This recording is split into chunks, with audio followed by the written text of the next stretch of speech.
U turn ওয়াজ media, ঘুরে দাঁড়ানোর অঙ্গীকার। আমাদের বিয়ে হয়েছে বেশি দিন হয়নি, একসময় ভালোই মিল মোহাব্বত ছিল, সম্প্রতি মনোমালিন্য লেগেই থাকে। কোনো আমল বলে দিবেন কি? দেখুন, আমাদের মা বোনদের মধ্যে এবং পুরুষদের মধ্যে একটা সমস্যা হলো, বিয়ের পরপর একবারে শুরুর দিকে প্রচন্ড রকমের মোহাব্বত হয়। এজন্য হিন্দিতে একটা কথা আছে, ইবতেদায়ে ইশক আর ইন্তেহায়ে ইশক বরাবর नहीं होता है। প্রেমের শুরু আর প্রেমের শেষ একরকম। শুরুতে শুধু ফুল আদান প্রদান হয়, শেষে লাঠি আদান প্রদান হয়। বুঝতে পেরেছেন? যৌবনের ভ্রমের কারণে অনেক সময় গুলো টের পায় না, ধরাকে সরা জ্ঞান করে পাগল হয়ে যায় এবং বলে তোমার জন্য আমি জীবন দিয়ে দিব। এরপরে বলে যে তোমার থেকে বাঁচতে পারলে আমার জীবনটা বাঁচে।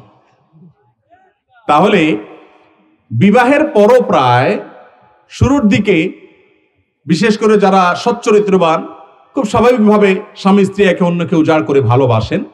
কিন্তু দিন যত যায় ধীরে ধীরে ধীরে ধীরে আস্তে আস্তে সংসার বড় হয়, ছেলে মেয়ে হয়, মনোমালিন্য তৈরি হওয়ার ইস্যুগুলো তৈরি হয়, মতপার্থক্যের ইস্যুগুলো তৈরি হয়, গন্ডগোল ফাসাদ হয়।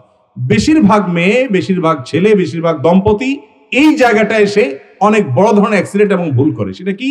মনে করে না এর সাথে আমার আর চলবে না, রাস্তা আলাদা করে ফেলতে হবে, সে সিরিয়াস হয়ে যায়।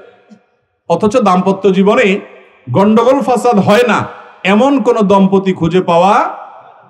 ওই দেখেন আপনার বন্ধুকে যে তার ওয়াইফ সহ কত হ্যাপি, আপনি চিন্তা করেন হ্যাঁ রে আমি তো কপাল পোড়া, সে কত খুশি। আসলে তারা হয়তো চুলাচুলি আপনার চাইতে আরো বেশি করে, কিন্তু ভাবসাব দেখে আপনার মনে হয় ওফ তারা জানে কত নেই খুশি। ইবলিস আপনাকে এভাবে দেখায়, আসলে বাস্তবতা ভিন্ন। প্রত্যেকের সংসারে মনোমালিন্য। নবী করিম সাল্লাল্লাহু আলাইহি সাল্লামের দাম্পত্য জীবনে তার স্ত্রীদের সাথে তার মনোমালিন্য হয়েছে না হয় নাই? হয়েছে। খুব বড় সিরিয়াস কিছু হয় নাই। আমরা যেরকম মনোমালিন্য হলে ছোট লোকই করি, নবী আলাইহিস সালাম তো তার মুখ দিয়ে কখনো কটু কথা বের হতো না, কখনো নারীদের গায়ে হাত তোলেননি তিনি। কিন্তু অভিমান করে মনের কষ্টে মসজিদে এসে তিনি আর বাসায় যাবেন না। পরে সাহাবা ইকরাম মধ্যস্থতা করে সেটাকে দূর করলেন। তাহলে বোঝা গেল স্বামী স্ত্রীর মধ্যে বোঝাপড়ার গরমিল এটা হবেই। বিশেষ করে বিবাহের একদম শুরুতে তো মোহাব্বত অনেক উতরাবে, ইবতেদায়ে প্রেমের শুরুতে যেরকম থাকে ওরকম থাকবে। কিছুদিন গেলে আস্তে আস্তে আস্তে এবার একটু টুনটান টুনটান লাগবে, গন্ডগোল হবে, ফাসাদ হবে, তুমুল আকারে সেটা বিশ্বযুদ্ধের আকারও ধারণ করতে পারে। কিন্তু বাস্তবতা হলো শতকরা 999টা দাম্পত্য সম্পর্ক একটা পর্যায়ে গিয়ে এই সমস্ত টুনটান ঝগড়া ঝাঁটি এগুলো সব দূর হয়ে বিশ্ব শান্তি প্রতিষ্ঠা যেরকম হয়, যুদ্ধ টুদ্ধ বাদ হইয়া ওইরকম শান্তি প্রতিষ্ঠা হয়ে যায়। অনেক দম্পতি এটা বোঝে না, মেয়েদেরকে শয়তান উস্কায়, বলে যে এমনকি তার বান্ধবীরা অনেকে উস্কায়। অনেক পুরুষ আছে মানুষরূপী শয়তান, দেখতে মানুষের মতো, এটা আসলে ইবলিসের কাজ করে। সে আইসা বলে যাহারে তোমার মতো মেয়ের জীবনটা শেষ করে দিলা এই একটা মানুষের সাথে। আহা, তোমার জীবনে কত কত ভালো ছেলে মেলার কথা, অজাগায় তোমার বাপ মা বিয়ে দিয়ে দিছে, দিলনি তারে উস্কায়। আবার একই কথা ছেলে কেউ বলে। মূলত এগুলো সবগুলো হলো মানুষরূপী শয়তান, ওয়াসওয়াসা তৈরি করে দাম্পত্য কলহ সৃষ্টি করে। আমি সে সমস্ত দম্পতিকে বলতে চাই যাদের মধ্যে মনোমালিন্য আছে, স্বামী স্ত্রীর মধ্যে বোঝাপড়া নাই, ঝগড়াঝাটি লেগে থাকে, গন্ডগোল হয়ে থাকে, আমি বলবো সময় পার করেন, জাস্ট সময় পার করেন। বিশেষ করে মা বোনদেরকে বলি, মুসলিম পরিবারের মহিলারা এত বড় রাজা, এত বড় রানী এবং এত বড় রাজত্ব তারা করে, এত দাপট তাদের, শুধু একটু সময়ের অপেক্ষা লাগে। প্রথম আসলে হয়তো শাশুড়ি ডিস্টার্ব করে, ননদেও হয়তো ডিস্টার্ব করে, স্বামীও হয়তো ভুল বুঝে, অনেক কাহিনী হয়, শুধু সবর করতে হয়। আমি সবসময় বলি বোন সবর করেন। একটা দুইটা বাচ্চা হয়ে গেলে এই বাচ্চাগুলো যখন আস্তে আস্তে বড় হবে তখন কিন্তু মনে করলেন আপনার বাহিনী তৈরি হচ্ছে। এই বাচ্চা তো না, এগুলো কি বাহিনী। এগুলা মায়ের পক্ষে যাবে না বাপের পক্ষে যাবে? কোনো সন্দেহ আছে? বাচ্চারা সব কার পক্ষে যাবে? বেশিরভাগ মায়ের পক্ষেই। শুধু তাই নয়, এই বাচ্চাদের ঘরে আবার যখন ছেলে মেয়ে হবে, নাতি নাতনি হবে, সেগুলা কার পক্ষে যাবে? নানা দাদার পক্ষে যাবে না বুড়ির পক্ষে যাবে? যখন বয়স বার্ধক্যে পৌঁছায় এবার বুড়ো দৌড়ের উপরে থাকে। যে বুড়ো জোয়ানকালে দাপট দেখাইছে বউয়ের উপরে, এখন বিড়ালের মতো ঢুকে বাড়িতে, আবার বিড়ালের মতো বের হয়। ঠিক না? ঠিক। বুড়ির তখন রাজত্ব দেখে কে, কর্তৃত্ব দেখে কে, উঠ বস করতে থাকে বুড়া। বুড়া বেশি কথা বলবে চুপ, আপনার কারণে সব গন্ডগোল, বিড়ালের মতো হয়ে যাবে চা, ঠিক না ঠিক? বুড়াকালেও মাস্তানি মাতবরি করে এরকম অমানুষ খুব কম, বেশিরভাগই মানুষ হয়ে যায়। এই জন্য আমাদের মা বোনদেরকে বলবো, আপনাদেরকে অনেকে উস্কাবে যে না না না এই সমস্ত অশান্তি করা যাবে না, নিজের পায়ে নিজে দাঁড়াতে হবে, ছেড়ে দাও, স্বামী সংসার চলে যাও। হ্যাঁ, ইন্ডিভিজুয়াল কোনো কেস অমানুষ আছে, তার কাছ থেকে ভালো কিছু আশা করা যায় না, সবর করা যায় না, তাহলে সেক্ষেত্রে আপনি পরামর্শ করে বিচ্ছেদের সিদ্ধান্ত নিতে পারেন, কিন্তু সেটা হতে হবে বিচক্ষণতার সাথে।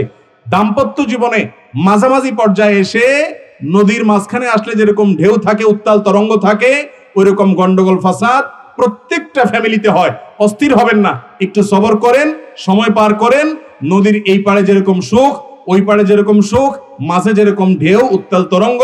দাম্পত্য জীবনের শুরুতে থাকে প্রেম, শেষে থাকে প্রেম, থাকুক আর না থাকুক বুড়া সাইজ হয়ে যায়, শুধুমাত্র মাঝখানে একটু সবর করতে হবে। কথা কি বুঝাতে পারছি?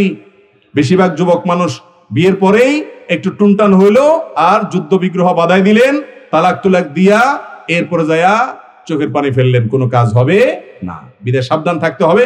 এবং দাম্পত্য জীবনের শান্তির মূল মন্ত্র হলো সবর। সবর ছাড়া দাম্পত্য জীবনের শান্তি কখনো আসবে? সবর থাকতে হবে। আল্লাহ আমাদেরকে সবর করার তৌফিক দান করুন। এরপরে প্রশ্ন হলো, অমুক দিনে রমজান শুরু হবে এই কথা জানিয়ে দিলেই জান্নাত? ফেসবুকে এই ধরনের পোস্ট অনেক বেশি পাওয়া যায় যে অমুক তারিখে রমজান। এই খবরটা যদি আপনি এতজনকে এসএমএস করেন, ইনবক্সে পাঠান, তাহলে সেক্ষেত্রে আপনার জান্নাত হারাম হয়ে যাবে, আপনার জন্য জান্নাত ওয়াজিব হয়ে যাবে। এরকম অনেক কথা আপনারা শুনছেন কি শুনেন নাই?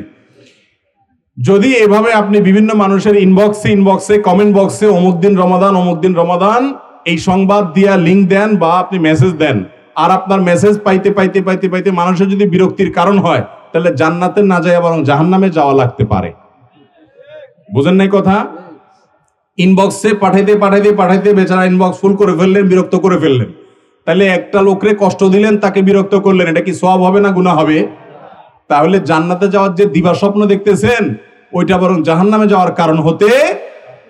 রমজানের সংবাদ আজকাল কেউ কাউকে তো দেয়া লাগে না। সোশ্যাল মিডিয়ার এই যুগে সংবাদ তো মুহূর্তের ভিতরে চাউর হয়ে যায়, বিধায় এই সংবাদ দেওয়ার বিশেষ কোনো প্রয়োজন নাই। কোনো হাদিসে এই কথা বলা হয় নাই যে রমজানের সংবাদ দিলে এই ফজিলত আছে। হ্যাঁ, এটা ঠিক যে আপনি রমজান উপলক্ষে কোনো মানুষ জানে না, তাকে জানাই দিলেন, সেটা ভিন্ন কথা। কিন্তু আজকাল সবাই জানে, আপনি জানা জিনিসটা আবার জানাইতে গেলে বেচারা বিতর্কে বেচারার আপনার বিরক্তের কারণ হবে। আর বিরক্তের কারণ হলে জান্নাত না, বরং এই মেসেজ যত দিবেন তত জাহান্নামের দিকে আগাইবেন। কই মাছের মতো, কই মাছ যেরকম জালে আটকানোর পরে মনে করে আমি বের হয়ে গেছি, দেয় আরেক গুতা দিলে আরেকটু কাঁটা আটকে আরো আসলে ভিতরে যায়। অতএব মেসেজ যত দিবেন তত সওয়াব হবে না, বরং উল্টা কি হবে? গুনাহ হবে।